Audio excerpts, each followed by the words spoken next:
And welcome back to Forbes Sports Money. More than a club. That's the very fitting historic slogan for FC Barcelona, known affectionately as Barça.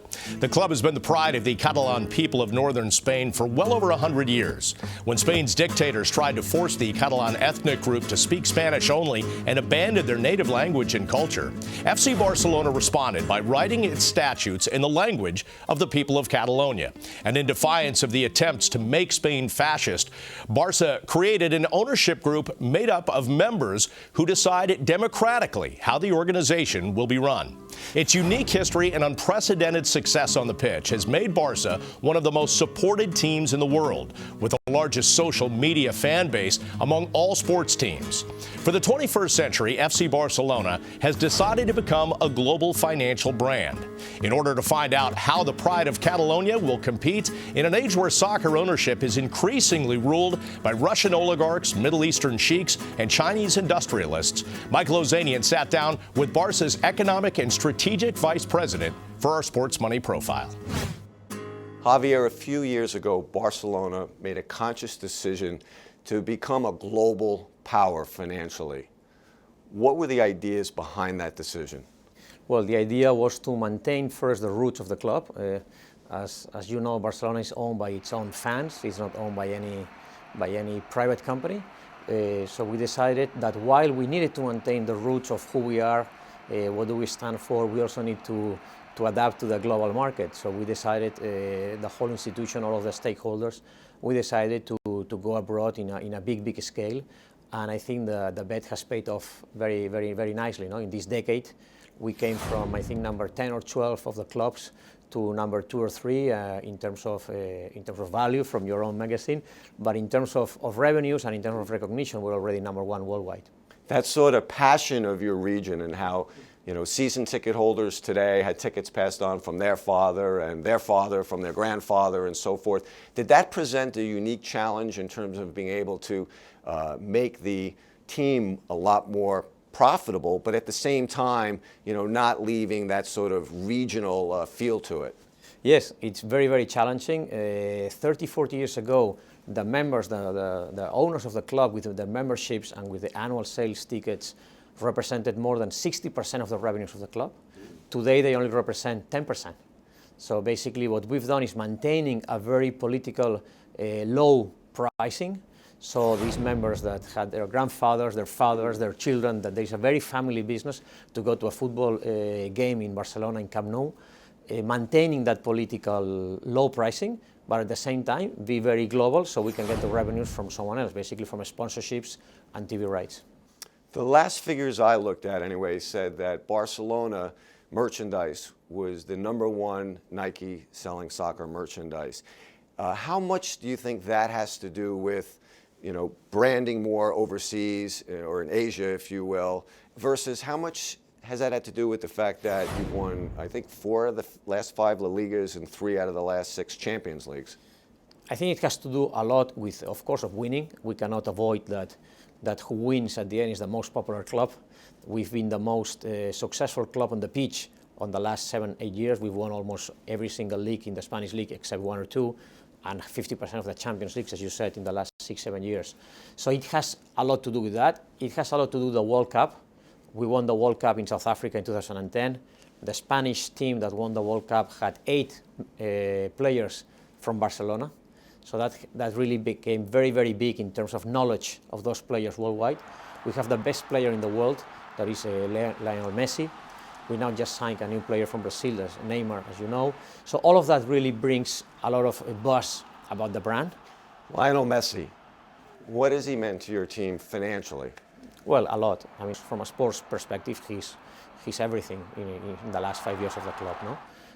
More than financially, I think from a sports perspective, I don't think we will see another Messi in the next 30 years, in my view. He has won 4 of the FIFA and UEFA gold balls that they select the best player in the world. He has won 4 in a row.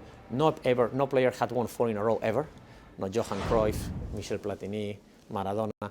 When he retires in the next probably 5, 6 years, he will be the player that will score more goals in the history of the sports, the history of the Spanish Liga, the history of the European Champions Leagues, the history of the World Cup. So I think he's everything for us It has been for the last 5 years, and it will be for the next 5 years. And of course, all of that has a transfer in financially also. What type of impact do you think the World Cup could have on sports? And since it's kind of like right around the time you're going to be getting your new TV deal, is that something that could help you? Yes, definitely. I think soccer, what you consider soccer, no, in the US, or football, is number one in sports worldwide. I understand and I appreciate that it's difficult to perceive that, no, from a New York office, no, or from the US. But the reality of the world is that it's number one sport, but by huge difference. Huge difference. You talk to the big players in the industry. You talk to IMG, you talk to AEG, you talk to Nike, you talk to Adidas, and they will all tell you the same. The growth of soccer is exponentially. Why? Because it's in Asia, and that's where the big market is. China, Indonesia, Thailand, Malaysia, Singapore. In all those countries, soccer is number one. For those countries, the World Cup is very, very important. We benefit a lot from winning the World Cup in 2010, meaning we as Spain, because 10 of our players or 9 of our players were in that team. So it will be very, very important to see what our players do. Has anyone with all this success come up to you and said, I want to buy Barcelona? Yes. And have they offered a price or said what they'd No, be they willing offer to? a blank check. And what's your response? We said is that we cannot sell, we are not the owners of Barcelona. Barcelona is like a foundation, it's owned by its members. We are elected, we are now running the club, but in a few years' time we will be in our seats like any other regular member, and someone else will come to our jobs to run the club. We're like a city, like a state. We are voted by the members, and so we don't have the ability to sell the club. They don't understand it, especially the Chinese. No, they think that everything is for sale, and that's what has happened, not once but several times. All right, so Michael, what does Barca need for this 21st century push? Well, I think two things, Bob. One is a modern stadium, and here they have the money to do it. They are tremendously profitable, but they don't want to disenfranchise the old school Catalonia fans. And this is a challenge that they've had to deal with as they've increased their sponsorships. You know, very stylish play. They have fans that have followed them and had tickets in the current stadium for generations. So they need a new stadium, but they're going to have to do it in a way where, you know, they don't really repulse these fans with too many suites, too many sponsorships and things like that. It's a fine balance, and Javier, I think, can do it, but I think it's something he really doesn't want to push too strongly at this time. I think right now what they want are their sponsorships. Now, in our first segment, you also brought up that FC Barcelona and Real Madrid get the lion's share of La Liga TV contract. Is that going to continue, and is it going to benefit Barcelona even more? It's probably not going to continue. Last year, each of these teams got $182 million, Real Madrid and Barcelona, which comprised almost half of all of La Liga's TV money. Their current TV deal expires after the 2014 and 15 season, paying an average $850 million a year.